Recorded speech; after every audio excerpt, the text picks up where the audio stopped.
মনটা জ্বলছিল। একদিন সে টিভিতে দেখছিল এক বক্সিং ম্যাচ, মোহাম্মদ আলী বনাম এক অখ্যাত বক্সারের লড়াই। তাকে কেউ চিনত না, কেউ আশা করছিল না সে টিকবে, কিন্তু সে হাল ছাড়েনি, হারলেও মাথা উঁচু করে লড়েছে। এই ঘটনাই তাকে এমনভাবে নাড়া দেয় যে সে ঠিক করে এই গল্পে তার নিজের গল্প বলবে। 3 দিন সে না খেয়ে এক নিঃশ্বাসে লিখে ফেলে একটা সিনেমার স্ক্রিপ্ট, নাম দেয় রকি। একজন বক্সারের গল্প যে জীবনে সব দিক থেকে ব্যর্থ, কিন্তু কখনো হাল ছাড়ে না। সে এই স্ক্রিপ্ট নিয়ে ছুটে যায় প্রযোজকদের কাছে। তারা স্ক্রিপ্ট পড়ে পছন্দ করে, বলে আমরা $1,00,000 দেব, কিন্তু অভিনয় করবে অন্য কেউ।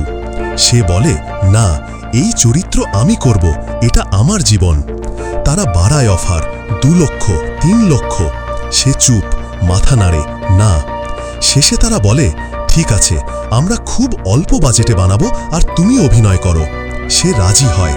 তাতে সে বড়লোক হয়নি, কিন্তু জিতেছিল নিজের লড়াই।